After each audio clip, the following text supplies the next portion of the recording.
एक बार और रिवाइज कर लेते हैं। देखो कठोरता, पहला गुण क्या होता है आयनिक यौगिकों का? कठोरता। तो आयनिक यौगिक कठोर होते हैं, इसका कारण क्या है? इनके जो आयन होते हैं, इनका जो धनायन और ऋणायन होता है वो बहुत ज्यादा पास पास उपस्थित होते हैं, और पास पास उपस्थित होने के कारण उन आयनों के मध्य प्रबल विद्युत आकर्षण बल पाए जाते हैं। प्रबल विद्युत आकर्षण बल पाए जाते हैं। तो कारण लिखा हुआ है, इनके आयन पास पास उपस्थित होने के कारण आयनों के मध्य प्रबल आकर्षण बल पाए जाते हैं। और वो कौन से आकर्षण बल होते हैं? विद्युत आकर्षण बल। कौन से होते हैं? विद्युत आकर्षण बल। सवाल ये उठता है, ये विद्युत आकर्षण बल क्या होते हैं? तो एक केटाइन और एक एनाइन, एक धनायन और एक ऋणायन के बीच में लगने वाले आकर्षण बलों को क्या कहा जाता है? विद्युत आकर्षण बल कहा जाता है। देखो दूसरा गुण है इनके गलनांक व कवंथनांक। तो कठोर होने के कारण इनके गलनांक व कवंथनांक भी क्या होते हैं? उच्च होते हैं। क्वेश्चन पूछ सकता है आपसे कि आयनिक यौगिक होते हैं, उनके गलनांक व कवंथनांक उच्च होते हैं, इसका कारण बताओ। तो इसका कारण क्या है? इनका कठोर होना ही इसका कारण है। तीसरा गुण है, ये इंपॉर्टेंट है थोड़ा, विद्युत चालकता। तो आयनिक यौगिक होते हैं वो ठोस अवस्था में धारा का चालन नहीं दर्शाते हैं, जबकि गलित अवस्था में धारा का चालन दर्शाते हैं। इसका कारण क्या है? क्योंकि इन यौगिकों में धारा के वाहक कौन होते हैं? आयन होते हैं। इन यौगिकों में धारा के वाहक आयन होते हैं, और ये यौगिक ठोस अवस्था में अपने आयनों में विभक्त नहीं होते, अपने आयनों में नहीं टूटते हैं, जबकि गलित अवस्था होने पर अपने आयनों में टूट जाते हैं। देखो इसको एग्जाम्पल से समझो, जैसे NaCl। अब NaCl में क्या होता है कि जब ये सॉलिड फॉर्म में होता है, ठोस अवस्था में होता है, तो इसमें धनायन और ऋणायन होते हैं, वो गति करने के लिए मुक्त नहीं होते हैं, क्योंकि ये दोनों तो आपस में एक दूसरे से फोर्स ऑफ अट्रैक्शन से बंधे हुए हैं, आकर्षण बल से बंधे हुए हैं। लेकिन जब इनको जल में डाल दिया जाता है तो ये क्या करते हैं? Na+ और Cl- में टूट जाते हैं।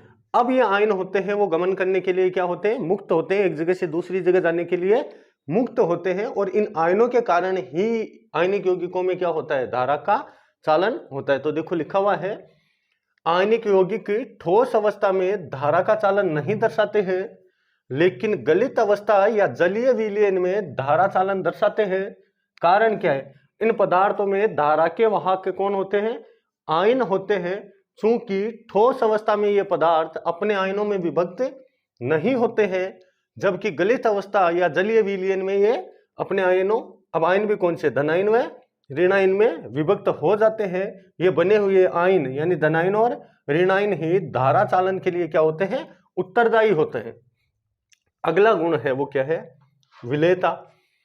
अब देखो विलेयता क्या होती है, ये बेसिकली मेरा बताया हुआ है कि किसी भी बेसिक बताया हुआ है ना कि निश्चित ताप और दाब पर किसी विलायक की निश्चित मात्रा में घुले हुए विलेय पदार्थ की निश्चित मात्रा यानी अधिकतम मात्रा ही क्या कहलाती है? उसकी विलेयता।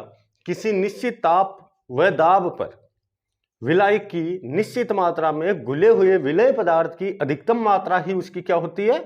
विलेयता होती है। इसके डिटेल में बातें 12th क्लास का एक चैप्टर है सॉल्यूशन विलयन, उसमें विलेयता क्या होती है, विलेयता के आधार पर विलयन कितने प्रकार के होते हैं वहां पढ़ा जाता है ना। तो विलेयता में क्या होता है? सम्मान को घोलता है। ध्रुवीय जो यौगिक होते हैं वो ध्रुवीय विलायकों में घुलते हैं, जबकि अध्रुवीय यौगिक होते हैं वो किस में घुलते हैं?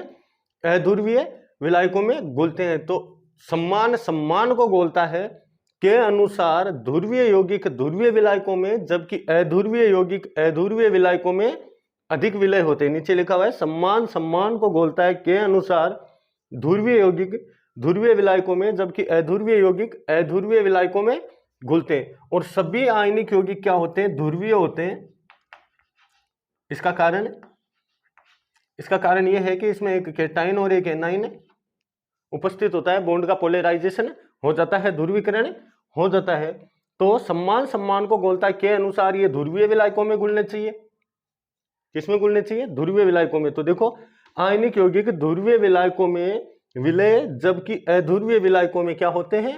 अविलय होते हैं, और उसका कारण नीचे लिखा हुआ है। अब देखो सवाल ये उठता है कि सर हमें क्या पता चलेगा कि कोई कंपाउंड पोलर है कि नॉन पोलर है? देखो रटने को तो बच्चे ऐसे भी होते हैं जो पूरी किताब को रट लेते हैं, लेकिन रटना किसी चीज का सॉल्यूशन नहीं है। इसके लिए हम एक टॉपिक पढ़ेंगे आगे इसी लेसन में, द्विध्रुव आघूर्ण, डायपोल मूवमेंट, डायपोल मूवमेंट। जिस दिन ये टॉपिक हो जाएगा ना, उसके बाद में, जिसको म्यू द्वारा रिप्रेजेंट किया जाता है, डायपोल मूवमेंट, द्विध्रुव आघूर्ण एक टॉपिक है। ये टॉपिक पढ़ा ही इसीलिए जाता है कि कोई भी कंपाउंड है वो ध्रुवीय है या अध्रुवीय है। जिस दिन ये टॉपिक हो जाएगा, उस दिन के बाद में किसी भी बच्चे के माइंड में सवाल नहीं रहेगा कि किसी कंपाउंड को कैसे ध्रुवीय और अध्रुवीय डिसाइड किया जाता है। बेटे थोड़ा बड़ा टॉपिक है, इसलिए इसका ज्यादा एक्सप्लेन कर नहीं सकते। आ जाएगा, अब एक दो हेडिंग के बाद में आ ही जाएगा। ठीक है, आ गया समझ में? किसी को डाउट? किसी को कोई डाउट नहीं ना? देख मनीषा, डाउट देसी जन तेरे देसी। अच्छा, मन के पत्तो थारे देसी।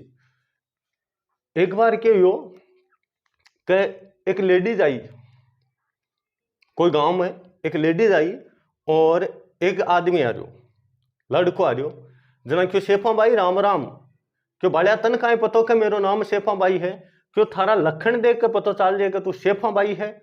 अगर कोई डाउट देसी तो बात तेरे देसी मनीषा, बाकी दूसरा पे मन कोई डाउट को नहीं, क्योंकि तू रटबा में ज्यादा विश्वास करे, बाकी लोग समझबा में ज्यादा विश्वास करे। ठीक है, ना समझ में आए तो पूछ ले।